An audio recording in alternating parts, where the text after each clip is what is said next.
Good morning, friends, and welcome to Crystal Coast Unity. Whether you are joining us here in our sanctuary in Atlantic Beach, North Carolina, or if you are joining us online in our Zoom sanctuary, or if you're joining us live on Facebook, we are so delighted that you're with us today. This morning, Reverend Catherine has a message for us on love and laughter, and we have some very incredible and inspirational music from our music minister. Friends, welcome to Crystal Coast Unity. Let's take just a moment and settle ourselves into this moment. Let's come into this space with a nice, relaxing breath. There is no place that we need to be right now. There is nothing that we need to do. We can just simply be here in this moment. And in this moment, we align our consciousness with the truth of who we are. We go into our knowing. We go into our knowing, and we open up to the power of love. The love that is the truth of who we are. So with a deep breath, we rest into this moment and we claim our faculties of faith and of strength and of wisdom and of love in this moment now. And we claim powers of understanding and imagination and will. For these powers bring us together as a community of believers that we might learn to live from the truth of who we are. We claim this power. We claim this presence that we know is always here, always right now, available and present through and as us. And so as a community of believers that comes together, we say thank you. We say thank you all together now. Thank you for this opportunity to be together, to be in gratitude, to hear words of truth, to hear music of inspiration, to be together and to create community. A community that is changing the world because we choose to change our lives, to change our thoughts, to be the presence that is Christ on earth. And as we have spoken, so it is. Good morning, friends. It's a beautiful, beautiful day here in Atlantic Beach, North Carolina. Wherever you are, I hope that you are feeling some gratitude for this incredible day that we have together. So, friends, right now, before we go any further, let's remind ourselves of what we believe, what we share together in our principles, and let's claim these as we, like we do every week, let's say our principles together. Principle 1, God, absolute good and unconditional love, is the one constant presence and power in our lives and in the world. The gift of this principle is faith. And principle 2, all human beings are made in the image of God. And so our core essence is also goodness and love. The gift of this principle is self-esteem. Principle 3, we create our life experiences through our way of thinking and feeling. Everything we manifest begins with a thought. The gift of this principle is personal power. Principle 4, affirmative prayer and meditation heighten our connection with God, mind, and bring forth wisdom, healing, and abundance. The gift of this principle is guidance. And principle 5, knowledge of these principles is not enough. We must put them into practice and live the truth we know. The gift of this principle is integrity. Those are our 5 foundational principles.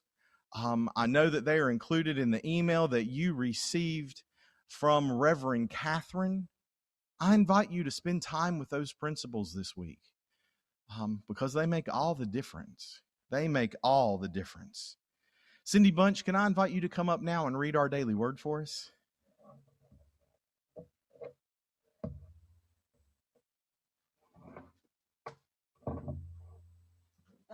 Don't trip me. Good morning, everyone. So the thought for today is thankful. You've heard it already lots of times, haven't you? The affirmation is thankfulness is my heart's natural expression. Can you say that with me again, please? Thankfulness is my heart's natural expression. I need no special reason to be thankful, no list of blessings to inspire gratitude. Unity author Reverend Eric Butterworth wrote, "One can be grateful with the same spontaneity as being happy. It simply flows forth from within and becomes a causative energy. With a thankful mind and heart, I release worry and frustration, trusting that my every need will be met. I discover more of God's presence in myself and others everywhere I go. I see possibilities for good even in challenging circumstances. Eager to share my thankfulness, I welcome opportunities to be of service to others, just as I gratefully accept blessings shared with me. I live in the flow of life, love, peace, and abundant beauty. I am so thankful. Give thanks in all circumstances, for this is the will of God in Christ Jesus for you." From 1 Thessalonians 5:18.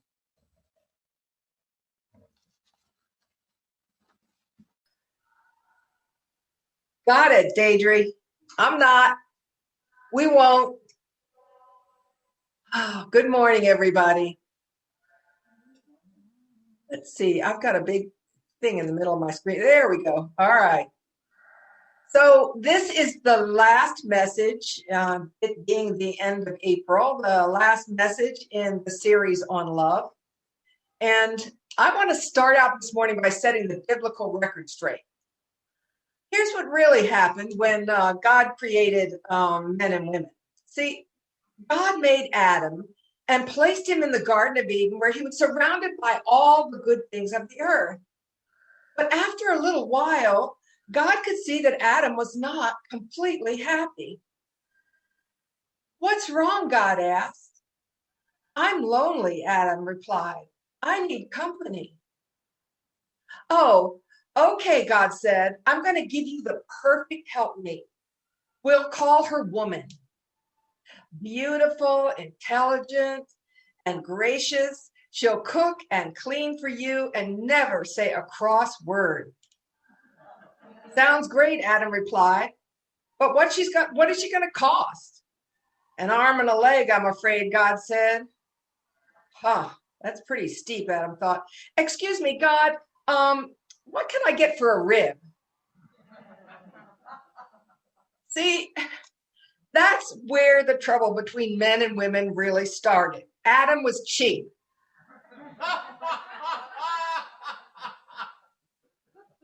And the beat goes on. A few years ago, I received a thank you note from a bridegroom whose wedding ceremony I performed the previous week.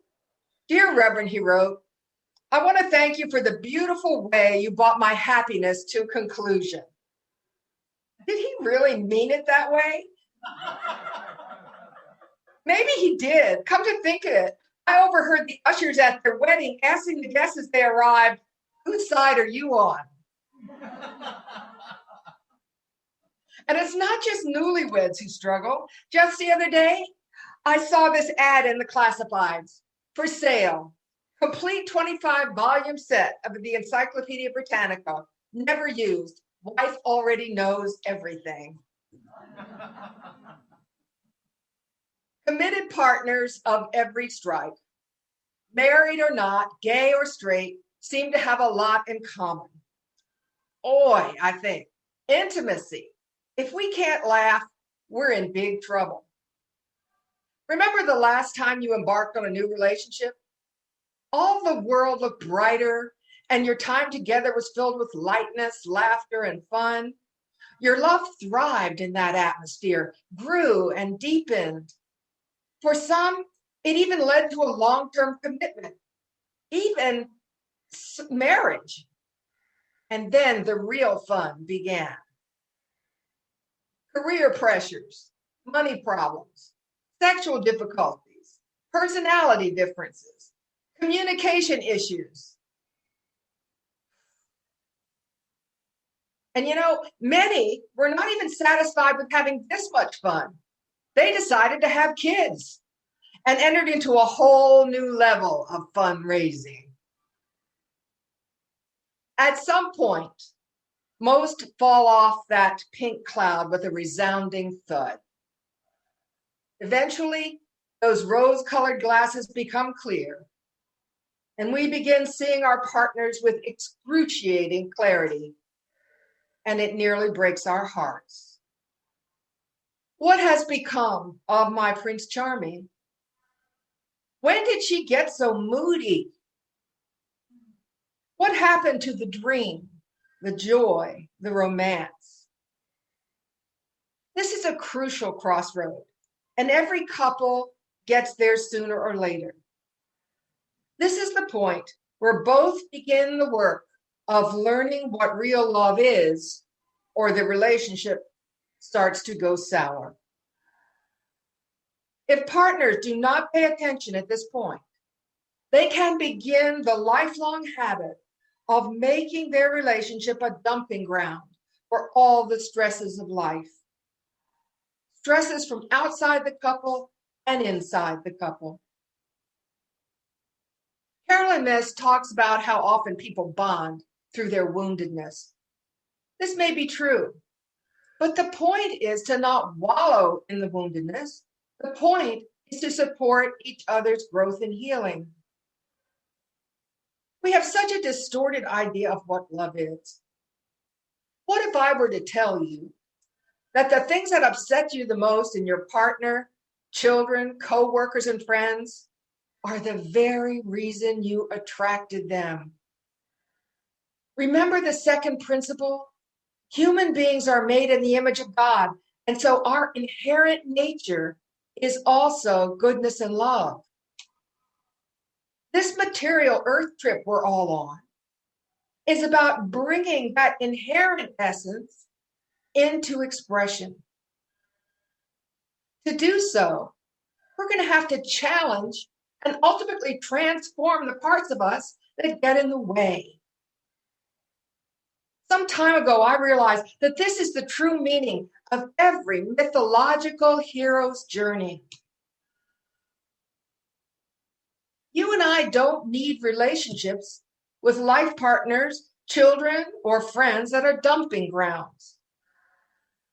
In this complex, stressful world, what we really need is a haven where we can regain our perspective and our balance. Spiritual classrooms, if you will, that help us become the best of who we are, so we can meet this world with wisdom, strength, and resilience. We hear a lot about the importance of self-love these days. Well, Mama Catherine has news for you this morning. You don't grow in self-respect and self-love by being a brat. Yeah, I know. We're all brats at times. Perhaps to remind us that only human is not who we are.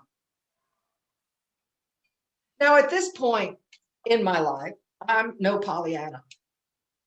I've been along the path. I know as well as anyone that not all relationships can or should be saved. Some issues and wounds go so deep that people need to go apart in order to heal. But something I've learned is that couples who grow in love year after year, and friends who stay connected and loyal to one another, are not simply fortunate. They have time after time made the choice to nurture their relationships rather than dump on it. They've been very intentional about feeding their love with prayer, respect, honesty, heartfelt communication, kindness, and not least of all, humor. Laughter comes in many sizes and forms. Ask Betsy, she knows all about it. She's the laughter expert. From great big belly laughs to gentle smiles. Some friends and partners seem to have the ability to see the comedy in life's ironies, to find the humor in their own and each other's foibles. After all, we're all in this mess together. They have practiced the art of mutual compassion for this human condition we share. They seem to have been able to give up trying to control or change one another. Yike.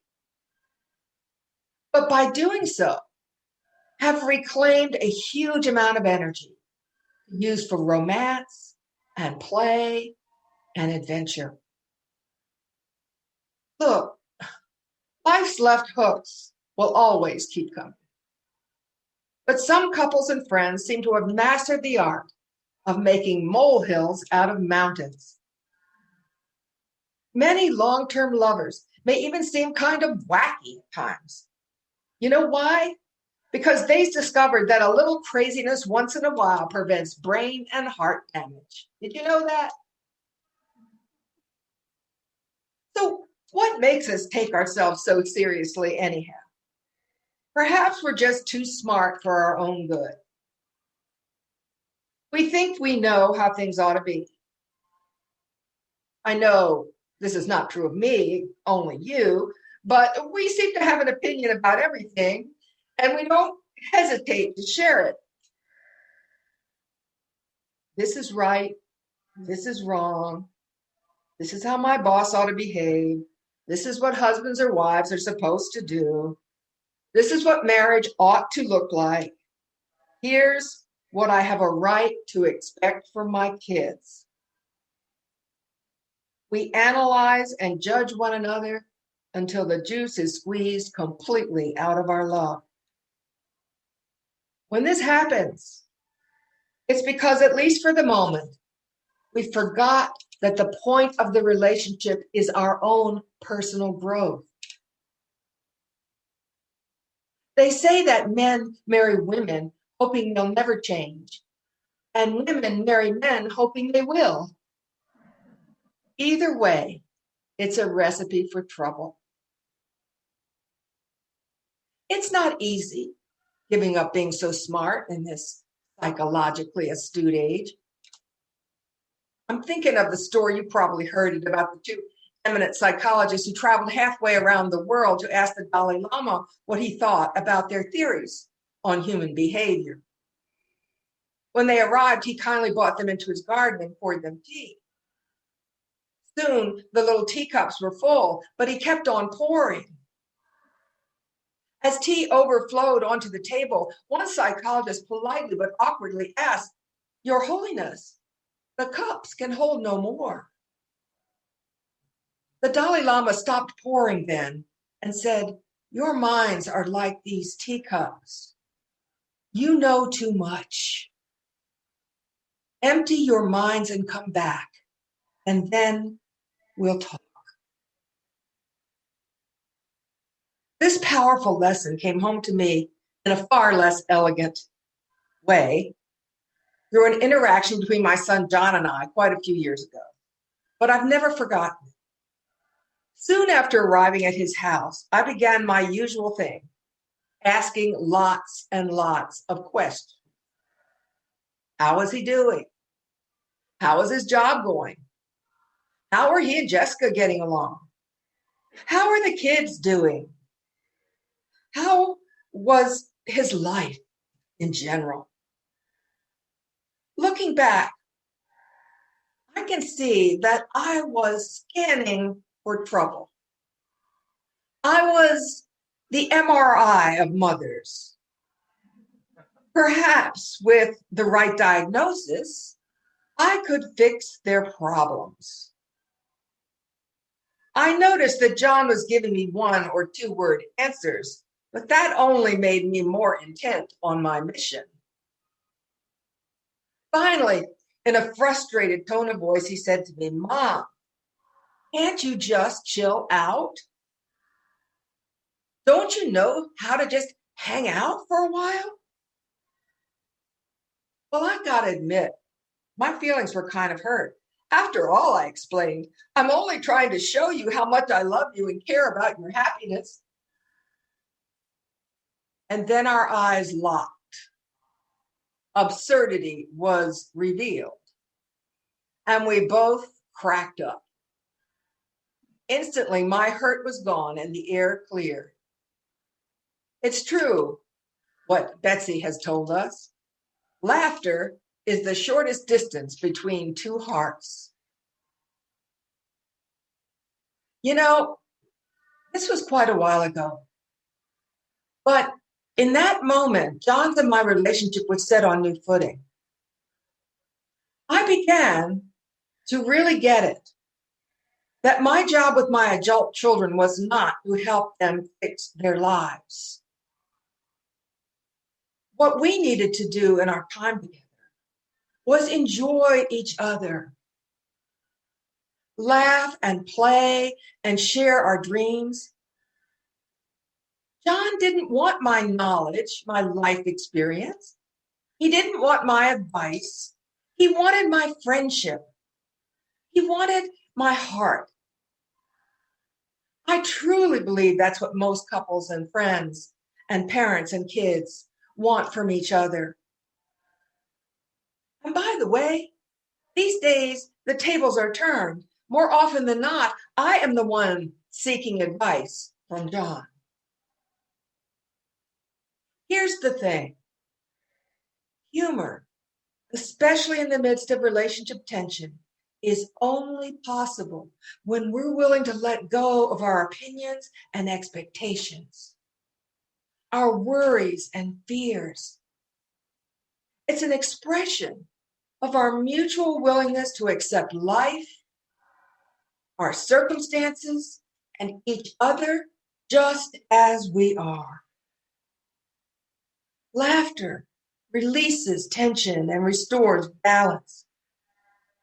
Laughter, though sometimes through tears, is an expression of faith and courage. When we know deep down that God is absolute goodness, power, and love, we don't have to be on duty all the time. Committed relationships keep us humble and aware of our need for divine guidance. To find humor in our own intensity and sense of self-importance, God help us. In our stubbornness and insecurity, we need to release our relationships into the arms of God, knowing that we are both exactly where we're supposed to be, learning exactly what we came here to learn. If a relationship should change form through some sort of separation, maybe divorce or even death, even then, there can be faith-filled, though bittersweet laughter, gratitude for all the good that has been, and anticipation for love's next adventure. In fact, and I guess I'm talking out of school, but Sepp and I met when we were over 60, and we really talked about this. I wonder if there can even be true intimacy without acceptance of inevitable loss. Why do we love cut flowers so much? Isn't it at least in part because we know they don't live very long? Isn't it the ultimate act of courage to give our hearts freely, knowing that life is short? Every day brings us the ability, the opportunity to practice. It brings us some experience of letting go, doesn't it? Letting go of our partners when they travel across the state away from home, of our kids as they grow up, of friends who turn away from us, of beloved pets when they die, is a daily exercise in faith and acceptance. I have found that there is a delicate balance between connection and separation, between intimacy and distance, dependency and autonomy. Good communication depends on that balance too, between talking and listening, stillness and activity, work and relaxation. Coming together and going apart, like breathing in and breathing out, is essential for relationship health. Let's face it, we human beings are a trip. Put two or more of us together in one household, and you've got the beginnings of a family circus. Reminds me of a cartoon in which two kids are watching their parents have an argument, and the boy is saying to his sister, "Home must be where people go when they're tired of being nice." Too often, I'm afraid that's true. But then again, maybe they're just tired and stressed. Maybe it's time for some fun, some chill time, as John put it. The other day, while watching the news, I noticed a small plaque on the wall behind the reporter that said, "Always find time for the things that make you feel happy to be alive." And I thought, wow, that is such wisdom. A sense of humor can literally save our lives. As lovers, partners, parents, and friends, we need to help each other lighten up, because worry and fear will make us sick. Anyone else remember the beautiful little book by John Powell called Love is Letting Go of Fear? It was one of the first ones I read when I came into New Thought. But now as I look back on it, I think, maybe that said it all in a nutshell. Love is letting go of fear. It's not disrespectful to laugh, even in the face of hard times. It's the secret formula for healing, and it's a beautiful gift for one another. One of my favorite sages is Swami Vivekananda. I hope that you are familiar with him. He put it this way: laughing together in the dark times is like changing a baby's diaper. It doesn't fix things permanently, but it makes it okay for a little while. You hear about a sad story, really, about 8-year-old Mary Blake, whose parents often had loud, heated arguments, until the day her mother overheard her playing Wedding. There was a beautiful bride played by Barbie, a handsome groom played by Ken, and a distinguished-looking teddy bear minister. Of course, little Mary provided all the dialogue. Being the bride, she says to the minister, "Now please, begin the ceremony by reading us our rights." Without missing a beat, she becomes the minister and says, "You have the right to remain silent. You have the right to an attorney. Anything you say may be used against you. Ken, you may kiss the bride." We all lock horns with our partners, parents, kids, and friends sometimes. But even in the midst of it, there is fodder for humor. And the sooner we find it, the sooner we release ourselves from gridlock and get back to loving life and each other. Spending even one day estranged from someone we love, just for the sake of being right. Really? Have you got a day of your life to waste? As usual, Brother Hafiz makes it very, very simple. Okay, my dear, he says, we have stumbled enough in life's sweet dance. We have paid all our dues many times. Now let's get down to the real reason why we sit and breathe together. Let's begin the laughing, the divine laughing, like the heroic woman and the magnificent strong man we were created to be. Ever wonder if who you are makes a difference? Here's how to tell.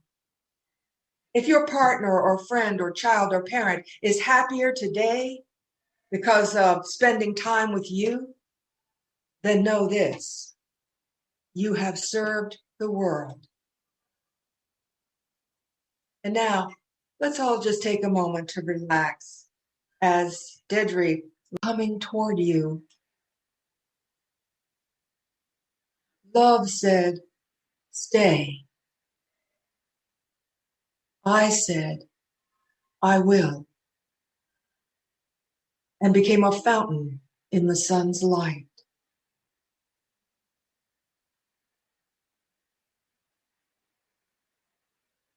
Love says, stay. And I say, I will.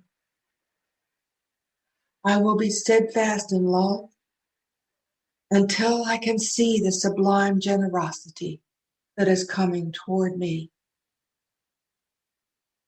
I will wait in peace.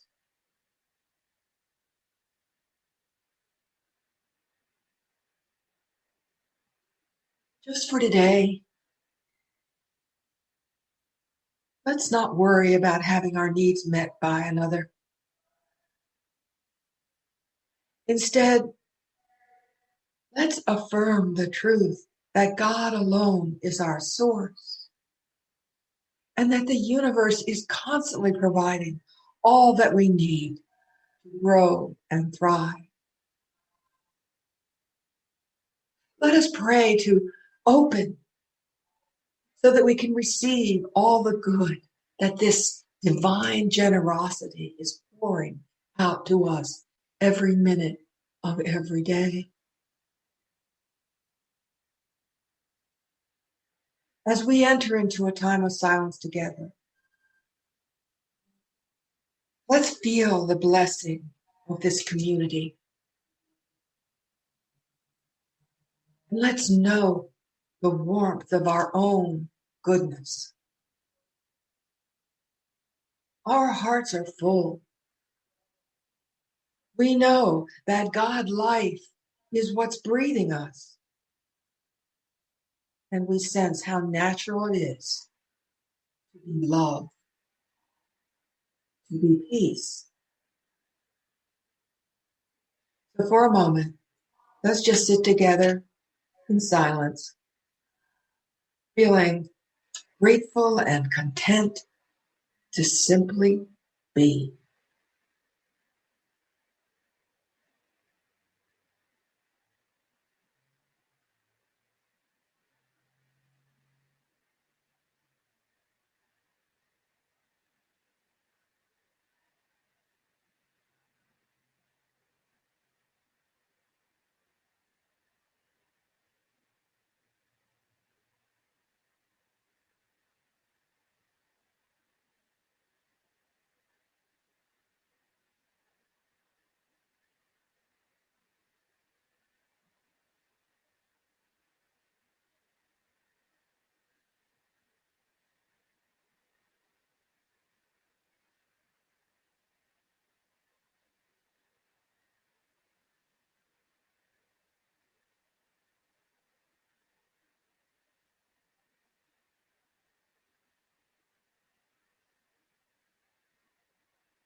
Today, when we leave this gathering,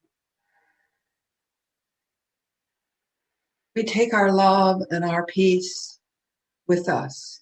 We take them into action,